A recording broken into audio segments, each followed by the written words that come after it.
We begin where the light first touches water.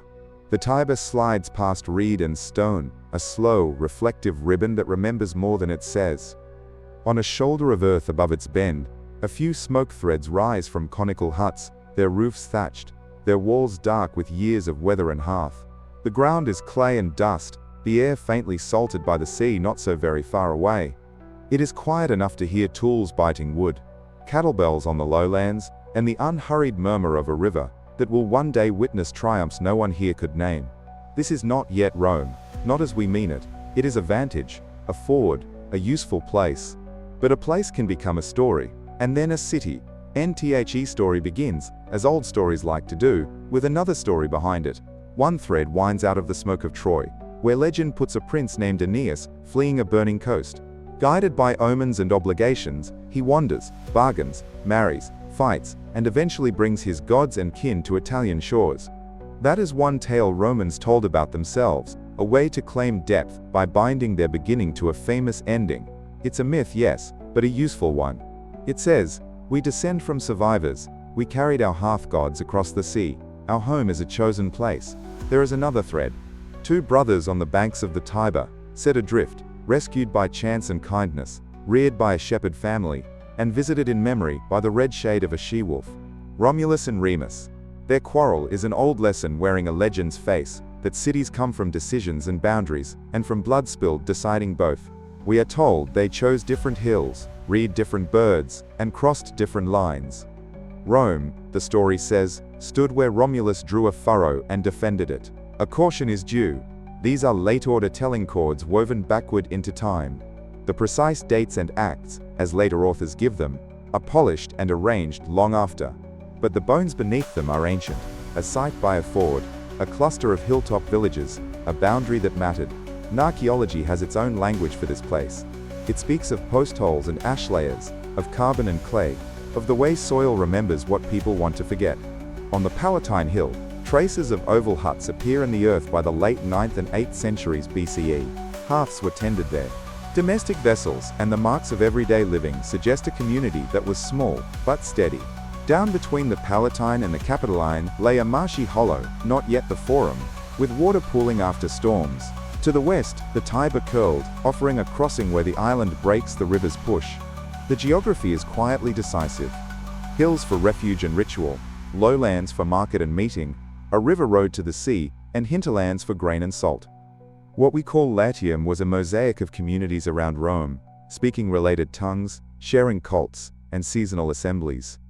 Alba Longa is placed in the myths as a kind of older cousin city on the Alban hills. In the ground, we see several Latin sites with cemeteries, early sanctuaries, and traces of exchange. To the north were the Etruscans, with their skill in bronze and divination, their cities like Veii, watching the southern edge of Etruria. To the south and along the coasts were Greek colonies that would be called Magna Graecia, carrying new gods, letters and tastes, docking their ships along capes where the sea grows glassy and blue. Rome sat in the middle of all of that, not dominating yet, but learning. The map of early Rome is not a clean diagram, it is a palimpsest of paths. From the Sabine uplands came timber and flocks, from the coast, salt and fish, from the north, bronze and techniques of building and rule. Over time, the marsh between the hills would be drained by great works later remembered as the Cloaca Maxima, the route that carried salt inland, the Via Salaria, stitched coast to interior, and where people cross and trade, they make ritual, strike bargains, share songs and measures. At some point in the 8th or 7th century, the scattered hilltop villages around this ford begin to act more like parts of one city. There is a word for that, Synoecism, the joining of households into a common civic home. These people farmed barley and emmer, kept small herds, planted groves, and buried their dead with objects that mark status and profession. Villanovan pottery and later Latin ceramics turn up in the ground, simple, confident, suited for use. We find too signs of craft specialization. There is a rhythm to early settlement, clearing ground, tending fields, marking a sacred center, and holding periodic gatherings to settle disputes and seal marriages. Somewhere in this growth a leadership shape emerges. Romans later call them kings. We will meet them next time. For now, think of chieftaincy crystallizing into office, of ritual authority giving shape to rule. And at the edges of our site, the Etruscans teach and trade.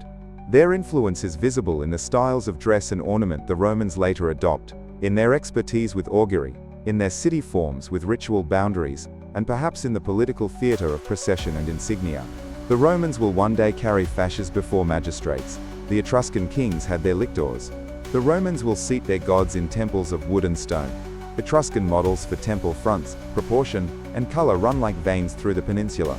Influence is not copying. It is an exchange that leaves both parties altered. Step inside one of those early huts. Feel the compressed earth underfoot, the warmth radiating from the central fire, the smoke pebbled upward through a vent, a cradle, woven baskets, a spindle whorl. Simple iron tools sit beside older bronze. The hearth is not just engineering, it is center. Romans later call their hearth gods the lares and penates. The idea that the house is an altar, and the city is a house of houses, runs deep. When that city begins to define itself, it will carry the logic of the hearth outward. Boundary as sacred line, crossing as ritual act, offices as fires tended for the public good. The ground where the forum will stand is, for now, a mixed margin. Wet in winter, dusty in summer, a place where paths cross and words are traded. A shrine or two rises on neighboring heights. On the Capitoline, a site that will later hold Jupiter. On the Palatine, a royal house of ritual memory. On the Velia, signs of passage. To draw a city into being, someone must declare a center. The Romans later will perform a rite called the Pomerium, a furrow marking the sacred boundary of the urban space. It cannot be seen from the sky. It can be felt in the law. Inside are rights and rules for living together. Outside are fields, camps, and roads. Crossing that line with weapons in hand will one day be a political act of the highest consequence. NTO the East, a people the Romans will call Sabines. To the north, Veii rising on a tough plateau. To the south, the shimmer of Greek harbors. Rome's neighbors are not background, they are partners and rivals. Early Rome will borrow gods' letters and practices, then weave them into something claimed as its own. Latin is spoken here, but the tongue that shapes law will be precise and slow to change. The first treaties, the first shared cults, the first formal roads arise from necessity. Rome will become expert at necessity. Imagine now, a quiet ceremonial morning. A priest with a curved staff, the liturgus, stands, eyes lifted to a sky he divides into regions with gesture and words. Birds cross that grid. He reads their paths as signs. Nearby, a plow is yoked to a bull and a cow. The earth curls back from the blade. A channel opens, then is closed again where gates will someday be. This is not a fortress wall. It is a promise drawn on the land, that the city has a frame, that within this line, we will keep the customs and attend the gods, and share burdens by measure. There is a tradition, learned later by schoolboys, that gives Rome's birthday as the 21st of April, 753 BCE, thanks to an antiquarian named Varro, counting backward through consular lists and reigns. We need not take the number as an absolute, to accept the idea behind it. The city imagined itself as having a moment of becoming that could be marked, narrated, and celebrated. But the layers say the truth is more gradual. A decades-long coalescence of hill communities, stitched by ritual, trade, and shared danger. What can the earth tell us that the legends cannot?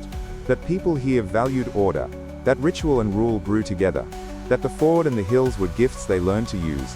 What can the legends tell us that the earth cannot? That meaning matters. That a city does not just want stone and wood, it wants a name, and a story to carry it. When Romans said they came from Aeneas, or that their first boundary cost a brother's life, they were teaching their children to expect duty and danger to walk alongside each other. And at the edges of our light, we begin to glimpse names that will ring through the next hour. Numa Pompilius, whose peace will be ritualized. Tullus Hostilius, whose violence will be regimented. Ancus Marcius, who will look to the sea, and later kings, whose splendor and rule will raise and test a young city. But that is to look ahead. NWE end. For now, where we began. On the river. The sun is higher. The huts smoke less as hearths bank down to coals. The ford works as it always has, and feet and hooves still make their way across. That gentle crossing will become a bridge. The marsh will be laid dry and become a forum. The low tracks will harden into roads, and the roads will lead farther than anyone can imagine. But for a city to spread, it must first hold fast to a center. Early Rome was learning how. NTHE city has a boundary now. Its hearths glow. Its neighbors take note. We have a place, and a sacred line. Next we meet those who wore the early crowns, kings whose rituals structured time, whose wars fitted young men to arms, and whose overreach taught a people to end a throne.